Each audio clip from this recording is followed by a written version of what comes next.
Nous sommes au Cameroun, en région du Centre, dans le département du Mbam-Ekim, avec au compteur plus de 500 villages. Aujourd'hui, nous avons pour destination le village Mbam, qui s'étend sur plus de 200 km² au nord de la ville de Yoko. Plusieurs âmes y vivent principalement de l'agriculture, de l'élevage et de la chasse. Dans ce village, comme dans la plupart, la tradition orale se perpétue de génération en génération grâce aux initiés et aux chefferies traditionnelles, gardiennes absolues du patrimoine ancestral. Demain est un grand jour, un jour particulièrement mémorable dans la vie du peuple Babouté. L'intronisation du nouveau chef qui succède au chef Alim Kagama, décédé il y a 1 an. Sur le chemin, un arrêt obligatoire dans le village Sengbe pour une concertation entre autorités administratives et traditionnelles lors d'une réunion de l'amicale des chefs Mbouté, où les frères et amis consolident leurs us et coutumes et parlent développement.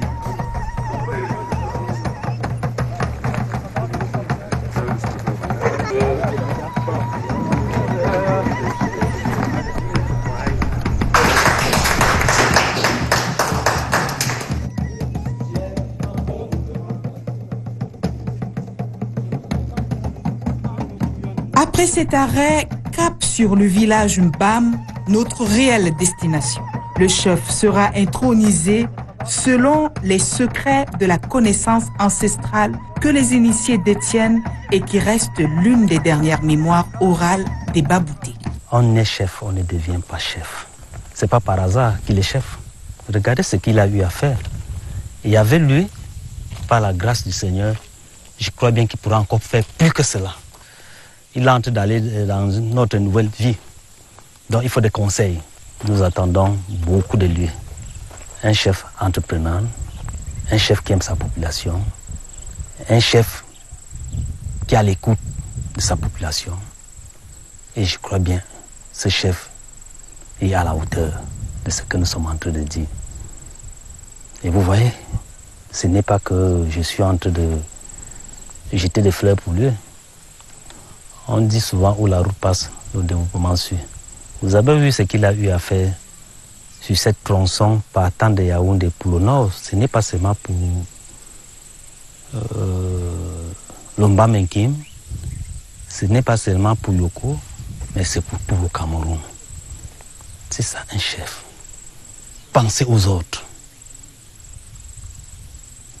Et c'est ça la fierté des chefs, parce que s'il est là, ça nous amène à comprendre que c'est quelqu'un qui veut le développement. Et avec lui, nous allons aller plus loin.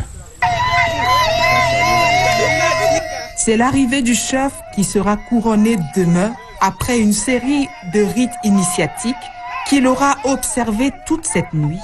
En attendant, il peut s'entretenir avec son peuple.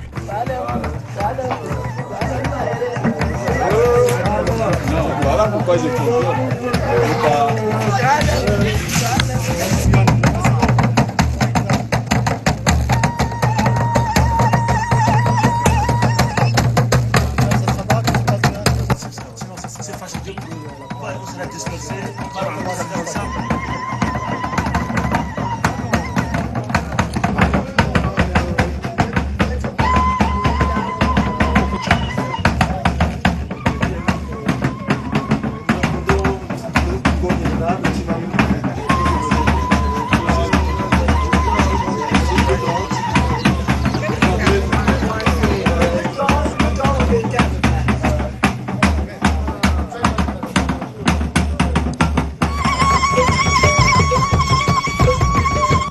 La nuit est tombée.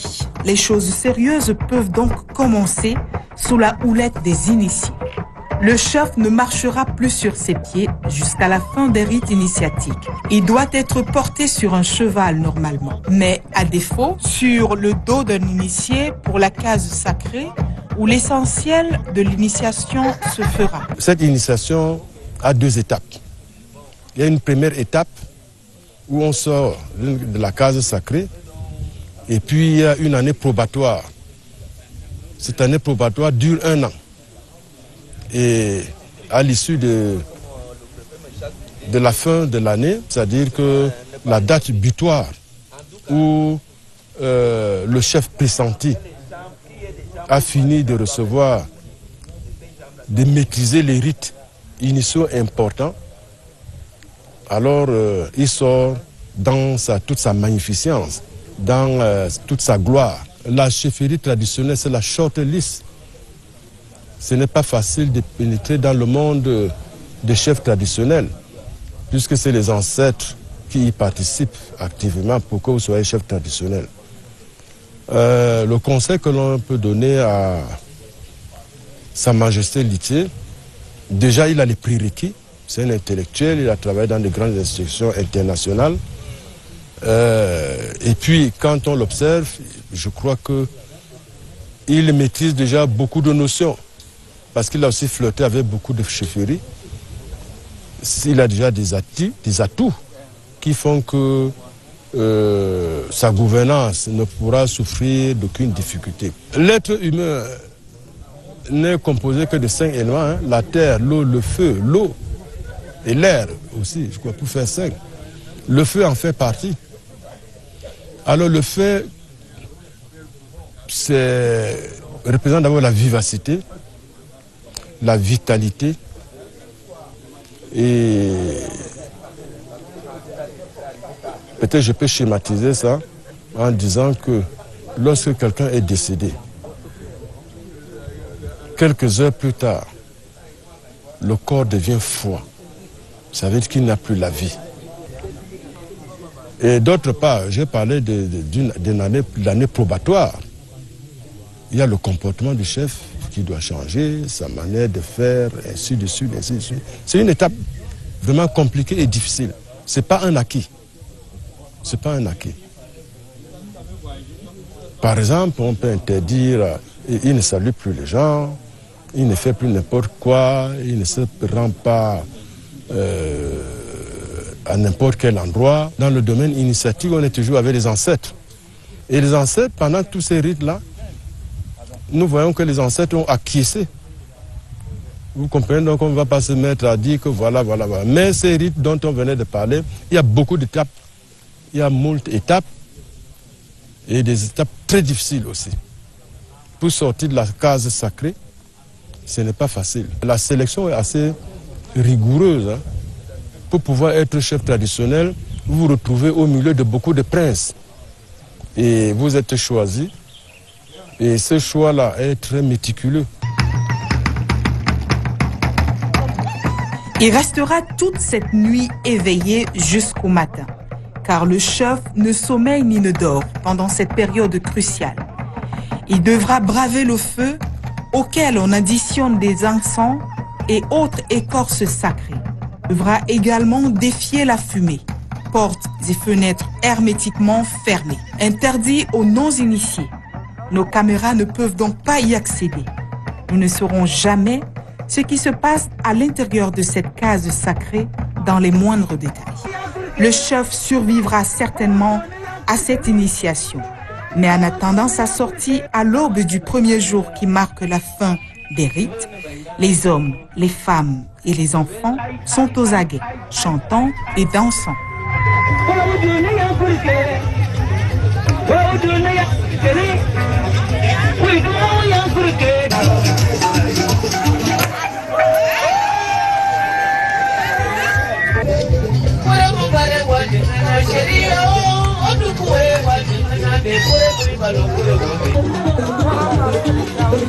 Je danse pour le plaisir de mon nouveau chef. Je suis très fière d'avoir un nouveau chef avec bon cœur. Maintenant, Sa Majesté a fait beaucoup de merveilles pour le village. Et tout le monde est derrière lui. C'est un homme de développement. Il nous a donné le goudron et on le soutient dans toutes ses décisions. Je danse parce que je suis fier d'avoir un nouveau chef dans mon village en Bam. C'est vraiment un bon chef. Je suis fier. Je ne sais même pas quoi dire. Tellement que je suis heureux. On a de la chance pour notre nouveau chef. C'est-à-dire comme ça. C'est-à-dire comme ça. Hey, hey, hey, hey, hey, hey, hey, hey, hey, hey, hey, comme vous voyez, tout ça comme ça, c'est à cause de lui. Ce n'est pas pour rien. Ça vient du cœur. Nous sommes heureux. On n'a pas de problème. C'est pour ça que nous avons tellement aimé ce chef et que nous avons pris comme notre nouveau chef. Voilà pourquoi que nous sommes fiers de lui. C'est un sentiment de grande émotion. Grande émotion parce que vous sentez que votre frère, il n'est plus le frère que vous avez connu il y a longtemps. C'est une autre personne maintenant. À travers cette cérémonie d'intronisation, nous revivons notre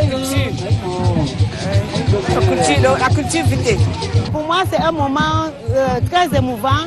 Donc j'ai les larmes parce que je vois comment on porte mon frère, on l'amène dans une case qui chauffe. Donc pour moi, je me sens, je ne sais pas, je suis un peu perdue, ça me fait mal. Le jour se lève peu à peu et le vert des feuilles des arbres est déjà distant. Les tam-tams et les chants résonnent encore et encore. Le chef doit bientôt faire son apparition. Il sort de la case sacrée où il aura subi les rites initiatiques toute la nuit.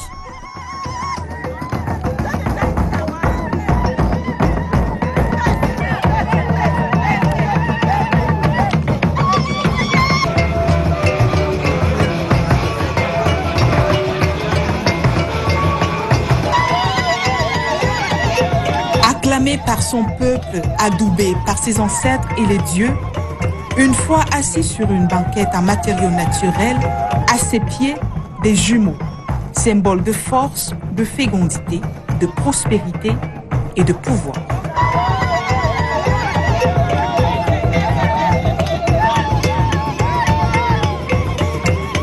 Le guide spirituel procède à la coupure des cordes royales, restées attachées aux poignets et aux chevilles du chef un an durant. Il est ramené à la case sacrée pour un bond spirituel qui marque la fin de sa période initiatique.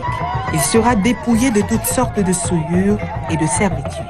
Les vêtements portés pendant cette initiation prendront une destination à jamais inconnue pour le commun des mortels. J'ai fait 1 an d'abstinence, 1 an d'études, 1 an d'interdit et à la fin on est délivré et on ne peut qu'être content pour le chef qu'on a essayé d'accompagner dans la nuit d'initiation. Tout ce que je peux lui dire, d'être à l'écoute de tout le monde et d'essayer de trouver des solutions en tenant compte de l'expérience, en tenant compte, en recoupant surtout des informations.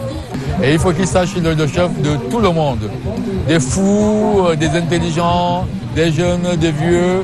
Il est le chef de tout le monde et ce qui nécessite beaucoup de patience.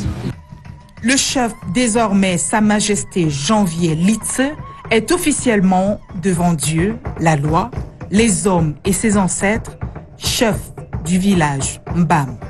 Vive le chef, longue vie au chef. La joie est immense. Les femmes sont actives en cuisine pour que la fête soit belle. Le chef reçoit ses attributs qui traduisent le pouvoir, la puissance et le caractère sacré royal.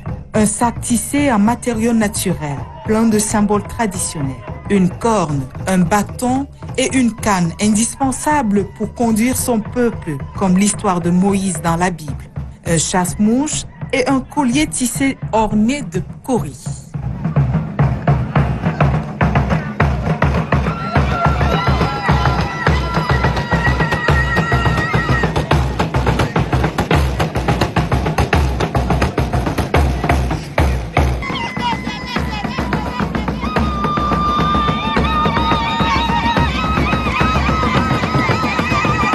Le chef va pour la première fois assister et esquisser quelques pas de danse guerrière devant son peuple qu'il doit désormais défendre contre les ennemis, sous le regard admiratif des autres chefs venus lui témoigner leur soutien et attachement.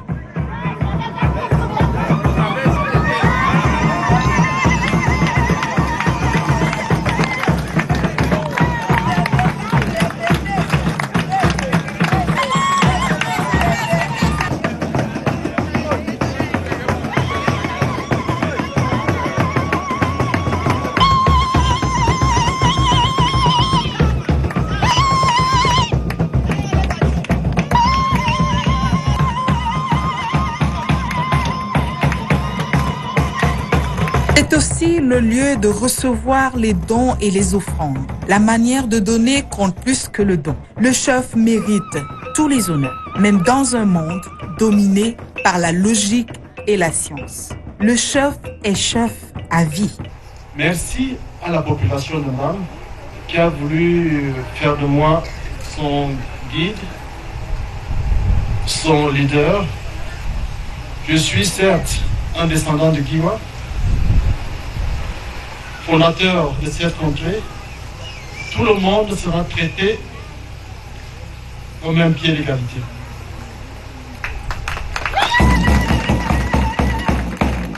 Et tous ceux qui pensent m'être proches devront par conséquent se distinguer par un comportement exemplaire. Il peut donc exercer son pouvoir, mais surtout servir le peuple dont il a la lourde charge. Vive le chef! Longue vie au chef! Vive la culture Babouté au Cameroun, région du Centre.